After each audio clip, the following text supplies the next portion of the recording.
அவர் மேல் குற்றம் சுமத்துவதற்காக காரணம் உண்டாகும் பொருட்டு அவரை சோதிக்கும்படி இப்படி சொன்னார்கள். இயேசுவோ குனிந்து விரலினால் தரையிலே எழுதினார்.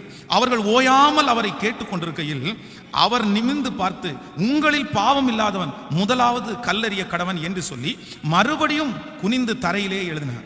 அவர்கள் அதை கேட்டு தங்கள் மனசாட்சியிலே கடிந்து கொள்ளப்பட்டு பெரியோர்கள் முதல் சிறியோர் வரைக்கும் ஒவ்வொருவராய் போய்விட்டார்கள். இயேசு தனித்திருந்தார். அந்த ஸ்திரீ நடுவே நின்றாள். இயேசு நிமிர்ந்த அந்த ஸ்திரீயை தவிர வேறு ஒருவரையும் காணாமல், ஸ்திரீயே, உன்மேல் குற்றம் சாட்டினவர்கள் எங்கே? ஒருவனாயிலும் உன்னை ஆக்கினிக்குள்ளாக தீர்க்கவில்லையா என்றார்.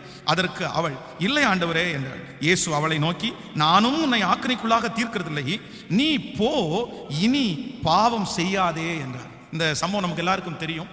அங்க இருக்கிற ஆட்கள் எல்லாம் ஆண்டவர் மேல குற்றம் கண்டுபிடிக்கிறதுக்காக ஒரு ஸ்திரீயை கையும் களவுமாக பிடித்தான் அப்படின்னு சொல்லி கொண்டு வந்து நிறுத்தி இருக்கிறாங்க.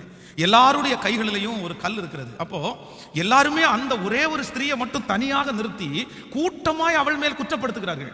இவ இப்படி தப்பு பண்ணியிருக்கிறா, இவளை நாங்கள் கையும் களவுமா பிடிச்சோம், இவளை அழிவுக்குரியவர்கள், இவளை வந்து கல்லெறிஞ்சு கொல்லணும், அதுதான் மோசையினுடைய நியாயப்பிரமாணத்தில் எழுதி இருக்குது, எதுக்கும் உங்கள்கிட்ட ஒருத்தர் வார்த்தை கேட்கலாம் அப்படின்னு தான் வந்தோம் அப்படின்னு எல்லாருமே அவளை தனியாக நிற்பாட்டி மற்றவங்க எல்லாம் கூட்டமா நின்று இருக்கிறாங்க.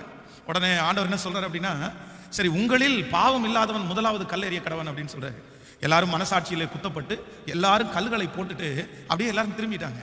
இப்ப ஆண்டவர் திரும்பி பார்க்கும்போது, உன்னை யாருமே குற்றப்படுத்தலையான்னு கேட்கும்போது அந்த ஸ்திரீ சொல்கிறாள், ஒருத்தரும் குற்றப்படுத்தலை.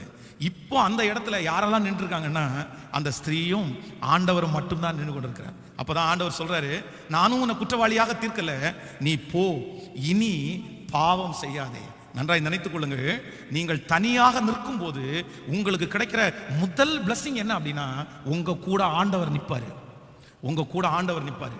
நீங்க எப்பெல்லாம் தனியா நிக்கிறீங்களோ, எப்பெல்லாம் தனிமையிலே தள்ளப்படுகிறீர்களோ, உங்கள் சொந்தங்கள் வெறுத்து தள்ளுகிறார்களோ, உங்கள் வேலை ஸ்தலத்திலே வெறுத்து தள்ளப்படுகிறீர்களோ, உங்கள் குடும்பத்தில் இருக்கிறவர்கள் வெறுத்து தள்ளுகிறார்களோ, நான் தீர்க்க தரிசனமா சொல்றேன், நீங்க தனிமையை நிற்கும் போது நீங்க தனியாள் அல்ல, உங்க கூட கண்ணுக்கு தெரியாமல் ஆண்டவராகிய இயேசு கிறிஸ்து உங்களுக்கு துணையாய், உங்களுக்கு ஆதரவாய் உங்களோட இருக்கிறார் என்கிறதை நீங்கள் மறந்து விடவே கூடாது. தனியாக நிற்கும் போது கர்த்தர் நம்மோடு கூட இருக்கிறார். கர்த்தர் நம்மோடு கூட இருக்கிறார்.